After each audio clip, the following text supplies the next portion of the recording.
बहुत जुल्म किया है मैंने तुम्हारे साथ। मैं अजाला करूंगी सबका माफ कर दो। मेरी माँ मर चुकी है, आप क्यों नहीं समझती? राहा, राहा बेटा, क्या हो गया?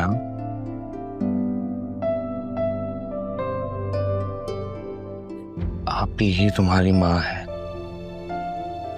वो उनसे गलती हो गई, वो इंसानों से ही गलतियां होती है ना। क्या गलती हुई?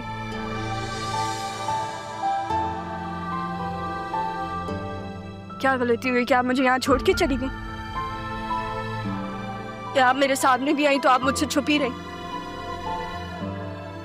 एक बार अगर मुझे ये कह देती कि मैं वो बेटी हूँ जिसके पास ये जिसको देखने आएंगे, तो क्या चला जाता है इनका? क्यों नहीं कहा आपने मुझसे? मैं आपको मुर्शिद कहती रही, आपने मुझसे कुछ नहीं कहा, आप चुप रही, मुतमईन रही। आप बहुत हिम्मत है आपकी। और मामू जान, आपने सब देखा है मेरे साथ क्या हुआ, फिर भी आपने कुछ भी नहीं कहा। हॉस्पिटल में जब आपने इनके आप ही कहा तो मुझे लगा आपने सेहत की वजह से कहा। अगर आप एक दफा कह देते कि जब तुमसे दूर चली गई, वो तुम्हारे करीब आ गई, आपने मुझे क्यों नहीं बताया? क्यों नहीं कहा आपने मुझसे मामू?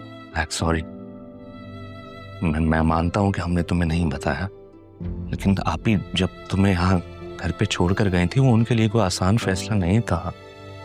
उनसे गलती हुई है। सुनो मेरी बात। नाना जान, उस वक्त हालात इस तरह के बन गए थे कि सब आप ही के खिलाफ हो गए। मैं सिर्फ ये कहना चाहता हूँ, मैंने नाना जान की बात मान ली, अब मुझे उस बारे में बात नहीं करनी, लेकिन मेरा दिल नहीं मानता कि आप मेरी मां हैं। राहा बेटा,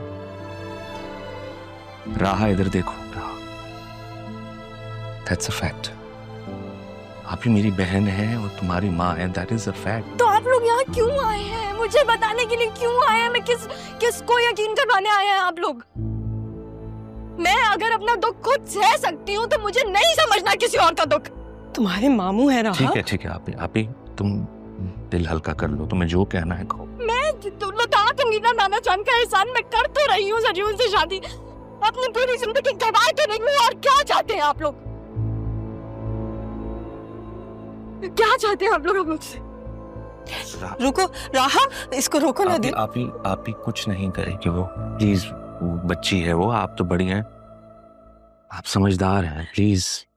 मैं इसे कुछ भी बताना नहीं चाहती, मुझे पता था ये नहीं सह पाएगी। मैं अपना दुख किसके साथ शेयर करूं? मुझसे शेयर करें, मैं हूं आपके साथ, मैं सुनूंगा आपकी बातें। सुने आप ही समझ जाएगी, वो समझ जाएगी, ठीक हो जाएगी। उसको थोड़ा सा वक्त है, थोड़ी स्पेस दे।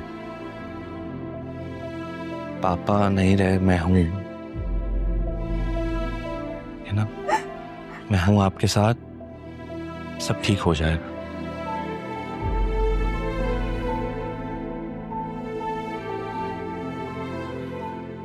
मुझे सितारा का यहाँ आना खटका था, लेकिन मैंने तुमसे तस्करा इसलिए नहीं किया कि तुम परेशान हो जाओगी। आप सोच भी नहीं सकती कि मुझ पे क्या गुजर रही है। मैं समझ सकती हूँ, पहले राह का ड्रामा चलता रहा, अब ये सितारा। पता नहीं ये कहानी कहाँ से शुरू होगी और कहाँ खत्म होगी। ये कहानी तो मैं जानती हूँ। ये जो इतनी मासूम बनती है ना, है नहीं। जरून के बाप से इसकी मंगनी हुई थी। ये बात तो जरून ने खुद भी बताई है मुझे। और बाकी की पूरी कहानी पुरानी मोहल्लेदार। जब ये घर से गई तो सास चल बसी, अब ये वापस आई तो ससुर चल बसे। कहाँ गई, किसके साथ इतना अरसा रही, कुछ किसी को नहीं पता।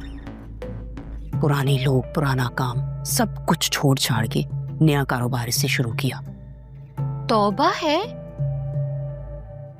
चेहरा देखो और हरकतें देखो। अदील तो मुझसे बात ही नहीं कर रहा ठीक से। जब से आई है इसके पैरों में बैठ के आप ही कर रहा है। उसको ये तक एहसास नहीं कि उसकी बीवी के दिल पे क्या गुजर रही है। अच्छा, अब तो ये राहा बहुत खुश होगी। नाना गए और माँ मिल गई। खुशी का तो मुझे पता नहीं है खाला। हाँ, मेरी तरह उसको भी अफसोस जरूर होगा जैसे मैं बेखबर थी वैसे ही वो भी। अब तुम इस बात को दिल पे नहीं लगाना। पहले शोर मचता था कि राह अकेली है, उसका कोई नहीं है, तो अब तो माँ मिल गई है ना, तो जाए जहां उसकी माँ है। मैं चाहूं भी तो उसे जाने नहीं दूंगी। हमारे ससुर भी तो जाते जाते कारनामा करके चले गए हैं। ऐसा क्या कर गए वो अब? जरूर की और राह की बात पक्की है, जो मैं किसी भी सूरत में नहीं होने दूंगी।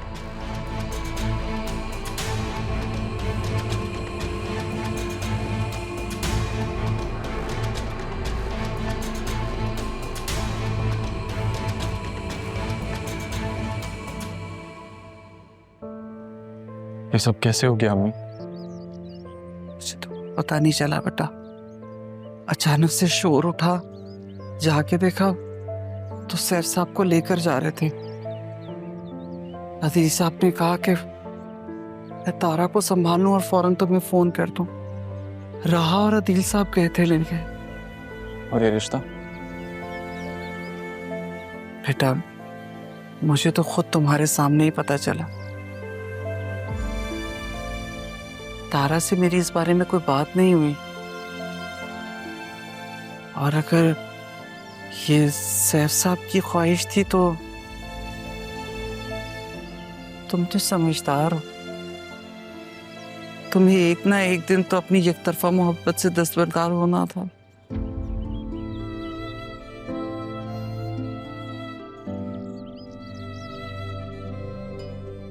एक तरफा होती तो शायद हो भी जाता, लेकिन यहाँ तो मोहब्बत दो तरफा हो गई थी अम्मी।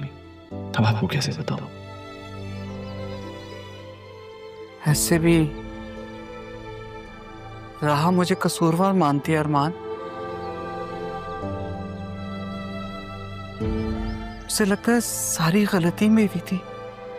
मेरी पोस्टिंग हो गई अम्मी, लेकिन सरकारी घर मिलने में कुछ वक्त लगेगा। तब तक हम किराए के घर पे रह लेंगे, लेकिन यहाँ से जाने का वक्त हो गया।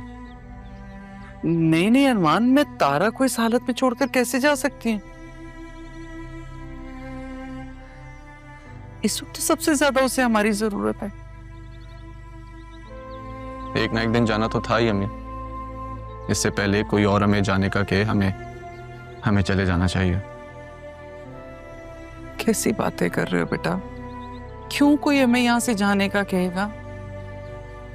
हम दोनों ने एक जिंदगी जी है यहाँ पर। अब वक्त आ गया है कि आप एक ऐसी जिंदगी जिए जो आपके हक के लिए बेहतर हो। आसमान, जाना तो होगा, ये बात तय है।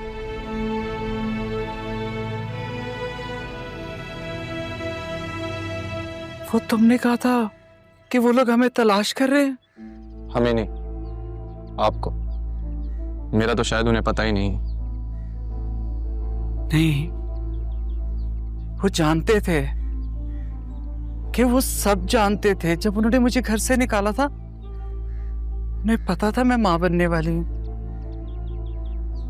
तो उन्हें इस बात का तो अंदाजा होगा ना कि मेरी औलाद मेरे ही पास होगी।